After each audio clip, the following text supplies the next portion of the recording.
Jako puno pitanja sam dobio na temu plaće u Švedskoj, na primjer koliko zarađuješ mjesečno. Odgovor je 20.280 kruna kao kuhar u prosjeku u zadnjoj godini. I sve zajedno do sada u Švedskoj kao kuhar sam zaradio 461.862 krune kroz 25 mjeseci. Ako ti je ta informacija dovoljna, meni je drago da ti koristim. I pričat ću i češće da i tebi razbijem barijeru oko pitanja novca, jer iskreno želim i tebi da ga imaš sve više i da se ne moraš sutra bojati da li ćeš imati na stolu nešto za jest. Mene užasava pomisao da mi na Balkanu jedva spajamo kraj sa krajem. Vidiš i svoje roditelje kako se bore sa ovim mizernim penzijama, dalo mi je sve to nekako na razmišljanje. Ako ikad budem bio u mogućnosti da mogu pomoći ljudima sa Balkana, ja obećam sada da ću ja to napraviti. Za mene novac nije tabu tema, on za mene nije zao, jednostavno to je sredstvo ili alat i treba se s njime naučiti kako se upravlja. Ali nećemo sad o tome, nego ti želim ispričati, ako imaš vremena, nekoliko informacija koje sam sve stavio u ovaj video koje ti zapravo na neki način mogu pomoći. Kako već znaš iz prijašnjih videa, kako sam iskren i kako volim podijeliti informacije sa drugim ljudima, tako sam se i ovaj put odlučio da podijelim neke informacije kojima rijetko ko kada priča. Sve smo ih stavili u jedan video i ako se pitaš zašto, ja kažem zašto ne. Pričat ću detaljnije o tome koliko sam zarađivao od početka kao kuhar u Švedskoj, te kako sam dobio povišicu 20%, reći ću ti kako možeš i ti dobiti povišicu i kako pitati za povišicu bez obzira u kojoj zemlji se nalaziš. Reći ću ti šta radim sa povišicom, pa ako ćeš i ti nešto slično, reći ću šta je to frisk vårdbidrag i kako iskoristiti taj poticaj od 1000 do 5000 kruna svake godine, te koliki je moj povrat poreza godišnje. Ako ti se budu sviđali odgovori na sva ova pitanja, meni bi bilo drago da se pretplatiš, ako već nisi naravno, jer ja ću nastaviti biti iskren i među ostalom pričati i dalje o novcu kada budem imao nove informacije koje bi ti mogle koristiti, jer meni bi bilo isto drago da ga i ti imaš više, jer nikad ne znaš, možda me pozoveš na kafu pa da zajedno kafenišemo. Ok, idemo redom. Prvo da ti pokažem kako izgleda moj prvi ugovor kad sam se zaposlio kao kuhar u Švedskoj. Ja sam bio plaćan 129 kruna na sat i počeo sam raditi 16.10.2017. godine kao kuhar za stalno. Moja prva plaća za tih 96 radnih sati, za tih nekih pola mjeseca je bila 9500 kruna cirka.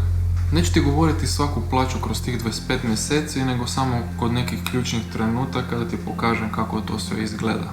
Sljedeći mjesec je bilo 175 radnih sati i sad sam dobio 16.624 kruna, pa sam znao da će moja plaća varirati između 15-17 000 kruna iz mjeseca u mjesec. Pa evo i primjera ako netko voli da vidi kako izgleda ispis plaća. Primijetio sam da iz ovog sljedećeg primjera se može vidjeti da je plaća veća sa manje sati, ali zbog 2 blagdana na kraju plaća je izašla veća od prethodnog mjeseca. E sad, sljedeću plaću za prvi mjesec sam dobio 20.663 krune, da objasnim zašto. Koliko vidim, mislim da su napravili greškicu jer vidim da mi nisu oduzeli za ručak. A ovih 2000 što je izašla veća plaća je zbog frisk vårdbidrag. To je poticaj od 1000 do 5000 kruna, ovisi od firme. To ne ide iz džepa poslodavca, pa pitaj koliko imaš pravo na poticaj i na šta imaš pravo. Da ispričam svoj slučaj. Ja otiđem u teretanu, platim godišnje 3500 kruna, može se isto tako u ratama plaćati, ali onda treba se kupiti sve te račune, da li fizički ili na mobitelu ih imati, i priložiti sve te račune i dati poslodavcu, poslodavac ih također priloži i na sljedećoj plaći ja dobijem 2000 kruna povrat, odnosno taj poticaj za zdravi život. To je iz razloga zato što se pretpostavlja da ću ja zbog zdravog načina života manje biti bolestan, što znači da ću imati više radnih dana, što znači da će oni više zaraditi jer će uzimati više poreza od mene, što da na kraju se sve nekako vrati. To se može iskoristiti samo jedno godište i svako svog treba poslodavca pitati na šta točno ima pravo. Odnosi se na teretane, bazene, masaže i razne sportske aktivnosti, samo treba točno definirati sa poslodavcem na šta se ima pravo. Idemo dalje. Sljedeće što sam saznao da svake godine u 4. mjesecu kuhari dobivaju 3 krune na sat povišicu. To izađe 300 kruna nakon oduzetog poreza. te mi je od tada plaća sve do 9. mjeseca bila 132 krune na sat. U 9. mjesecu vlasnik me zvao sa strane da popriča sa mnom. To sam već pričao u prethodnom videu, ali ću još jednom spomenuti samo zato što ću se nadovezati na drugu priču pa da je sve lakše za razumjeti. Izvadio je papir i dao mi ga je da potpišem, ja sam to pročitao i vidio sam da tu dole piše 160 kruna na sat. Što me u tom trenutku iznenadilo, zato što sam ga baš tada tih dana ja mislio pitati za povišicu i smišljao sam način kako pitati povišicu. Vidio sam da mi je ponudio 160 kruna na sat, što je u tom trenutku bilo 28 kruna više. Jedno sam si izračunao u glavi, to je između nekih 19-21 tisuću kruna mjesečno. To je već rekao sam si wow, baš lijepo. Ja kako imam taj papir, odnosno švedsku diplomu da sam završio ovdje kao kuhar, pretpostavljam da su mi htjeli dovesti plaću u neki level sa ostalim kuharima, zato što ne vole ni oni da bude neka prevelika razlika u odnosu plaća. Čak sam u jednom trenutku rekao švedskom kolegi kolika mi je plaća, pa me onako začuđeno gledao, mada mi je vlasnik rekao da ja o tome ne pričam. A evo ja na YouTubeu pričam o tome javno i želim podijeliti s tobom, zato što to je moja plaća, radi se o meni i ja to imam pravo govoriti kome god hoću. Jer znam da nekolicini ove informacije mogu pomoći. Ja za svoju povišicu nisam pitao, ali sam planirao pitati i baš se nekako sve to zajedno super potrefilo. Baš zato ću se kasnije vratiti na povišicu i plaće kako je to sve kasnije izgledalo, jer želim ti ispričati jednu informaciju koja je veoma bitna, to je način kako pitati za povišicu i šta napraviti za dobiti povišicu. Kasnije ću se vratiti na povišicu i na moju plaću, jer ovo sad je najbitnija informacija koju želim podijeliti s tobom je način kako sam ja htio pitati za povišicu i kako dobiti povišicu. S druge strane, ovo se može napraviti u bilo kojoj zemlji i zato mislim da ovo bi svako mogao primijeniti. Zašto je to toliko važno? Zato što smatram da je potrebno staviti fokus kako zarađivati više novca i postaviti si pitanje, kao što si ga i ti možeš postaviti, kako da nađem način da zarađujem više.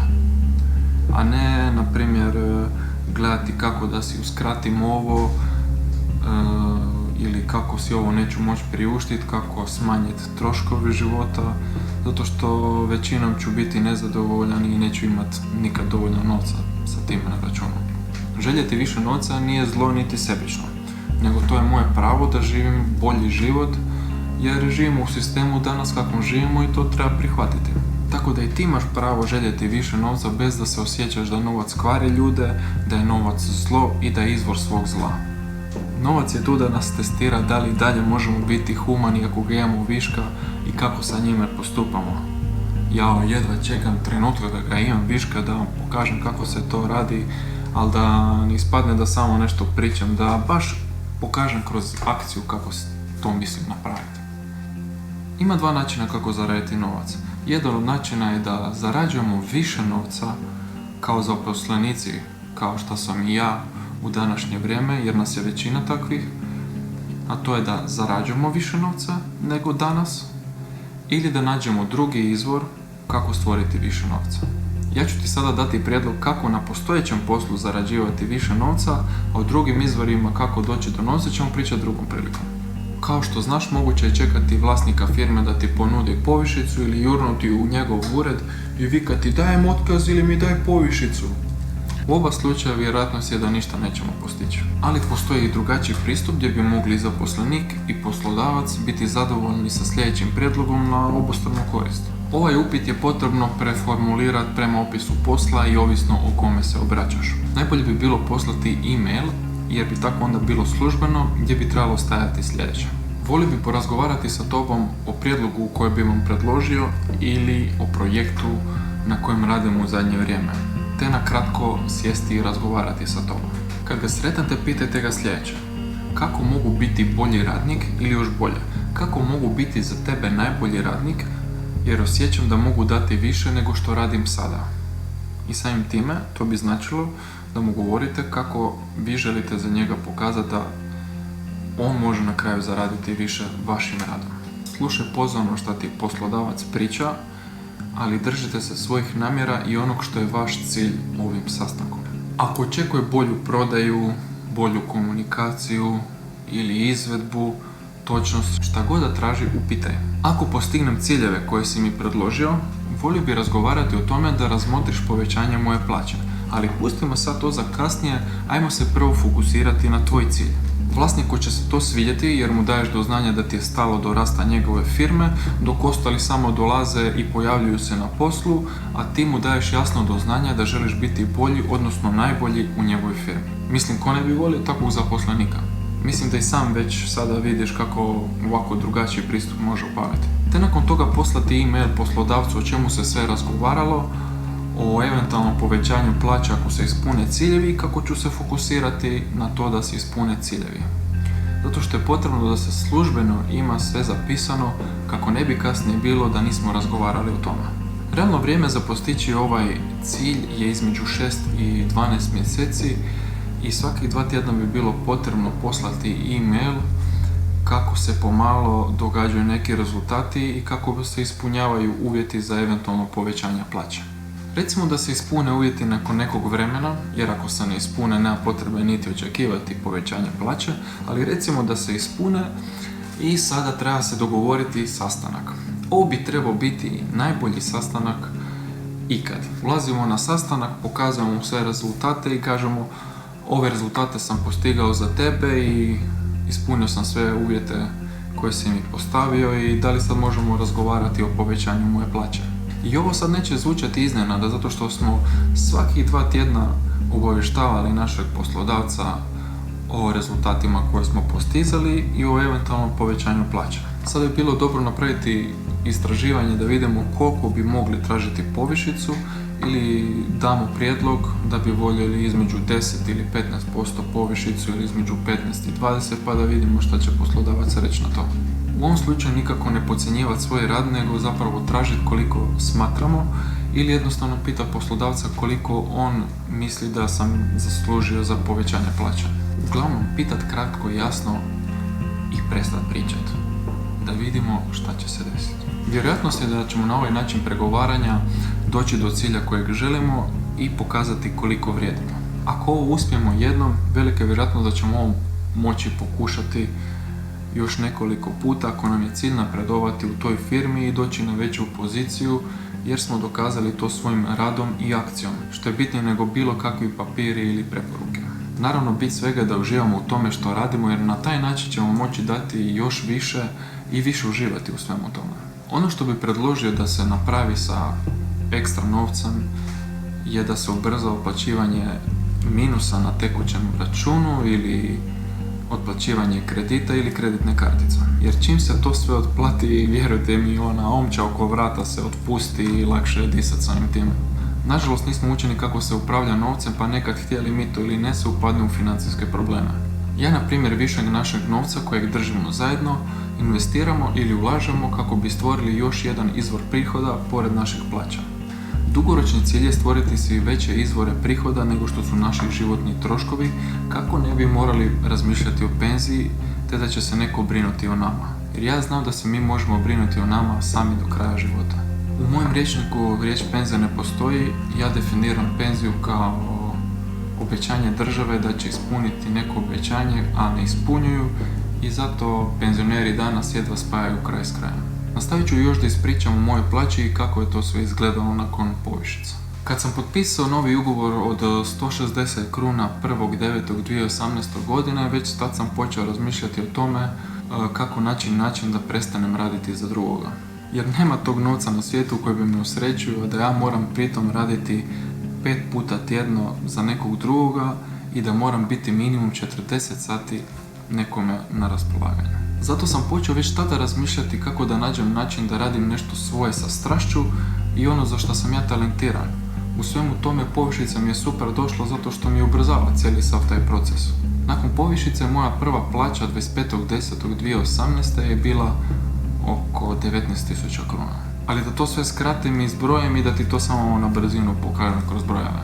Evo sad ću samo na mobitel jer tu imam sve zapisano. Znači prije povišice kao kuhar sam radio 11 mjeseci i zaradio 187.397 kruna, što iznosi 16.127 kruna u prosjeku svaki mjesec. A nakon povišice kao kuhar sam radio 14 mjeseci i zaradio 283.931 krunu, što iznosi 20.280 kruna svaki mjesec. Razlika prije i nakon povišice je malo više od 4.000 kruna mjesečno.